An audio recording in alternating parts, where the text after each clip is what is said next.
Eleições 2022.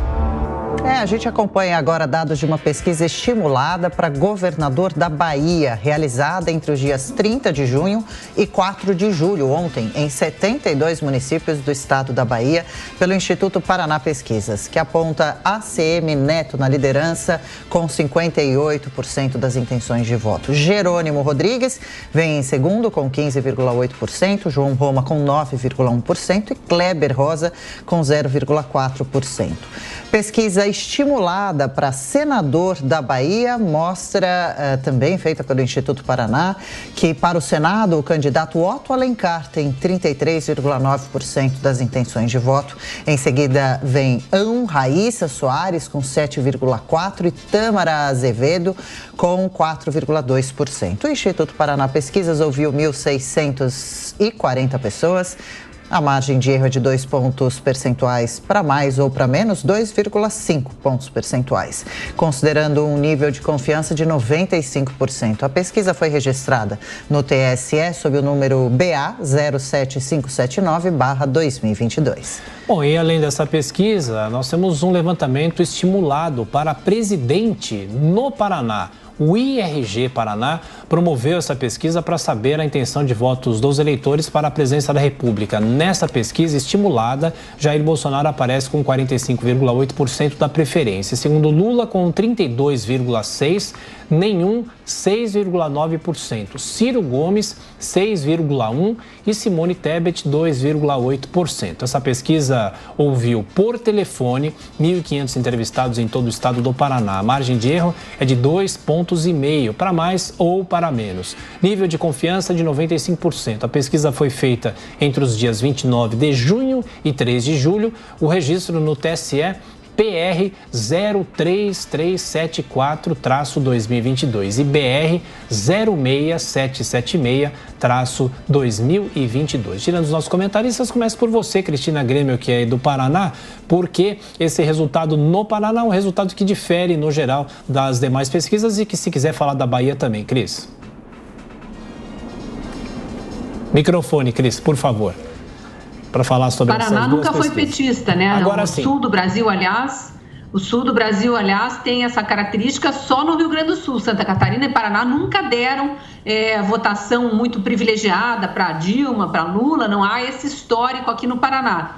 Agora, eu pessoalmente não gosto muito das pesquisas estimuladas, eu gosto mais daquela espontânea, em que o pesquisador pergunta para a pessoa pesquisada: você já tem candidato? E a pessoa traz o nome que vem à sua mente, ou o nome que ela já escolheu efetivamente. Porque nessa estimulada, a tendência é escolher o nome mais conhecido, aquele eleitor mais distraído, aquele que não acompanha tão a fundo a política, né? Eu estou me referindo a esse que é a média do eleitorado.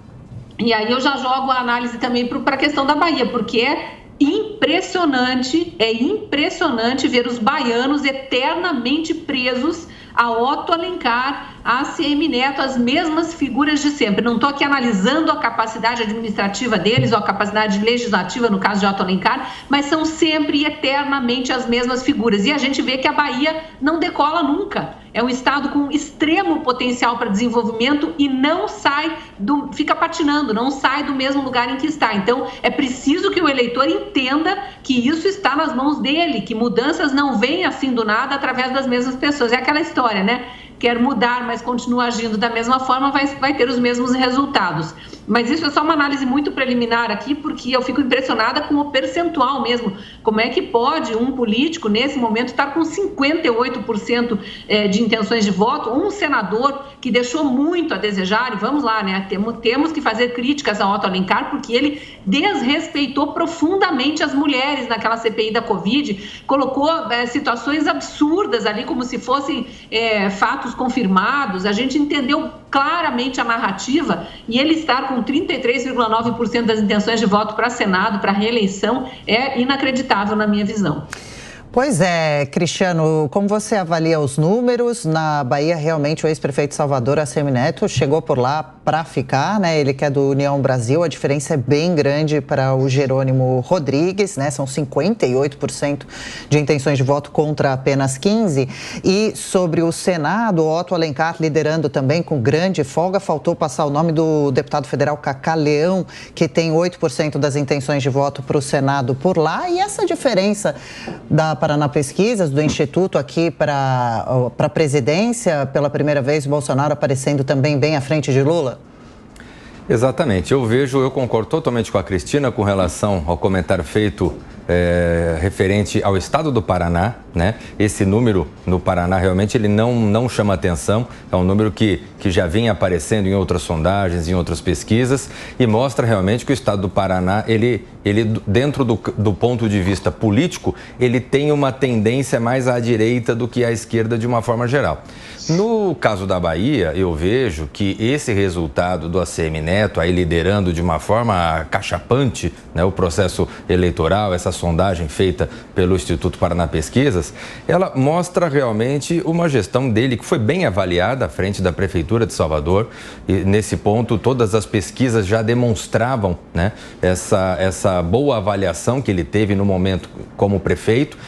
E algo que me parece é que já existia dentro do povo baiano, dentro do meio político baiano, uma expectativa de ACM Neto no governo do estado. Porque a referência que a gente tem do ACM Neto do ponto de vista de gestão pública, ela foi à frente da Prefeitura de Salvador.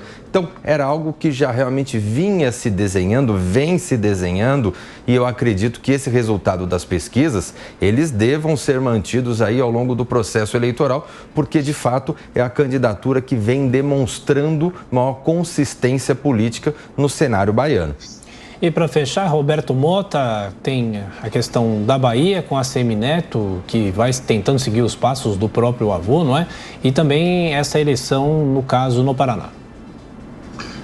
Tiago, o ACM, ele é herdeiro, né, de uma tecnologia de fazer política que vem do avô dele, Antônio Carlos Magalhães, que teve uma carreira política que cobriu várias décadas no Brasil. Eu tenho uma memória de infância, eu morei em Salvador quando eu era pequeno, e eu achava muito curioso porque quando eu morava lá, o governador era o Antônio Carlos Magalhães, e existia uma avenida chamada Avenida Antônio Carlos Magalhães.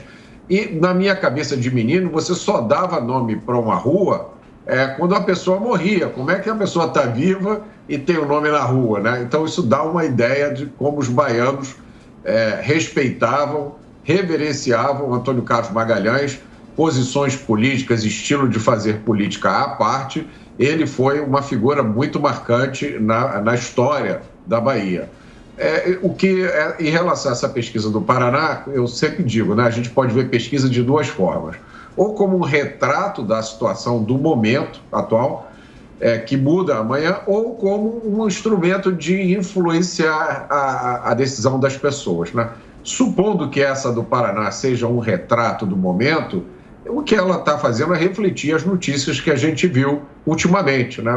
O eleitor brasileiro não pode não pode deixar de ser impactado quando ele ouve tantas vezes frases em que PT e PCC estão juntas. Então, isso aí, inevitavelmente, tem efeito na percepção das pessoas. A ficha acaba caindo, que os personagens do Mensalão e do Petrolão estão aí no jogo eleitoral e querem voltar.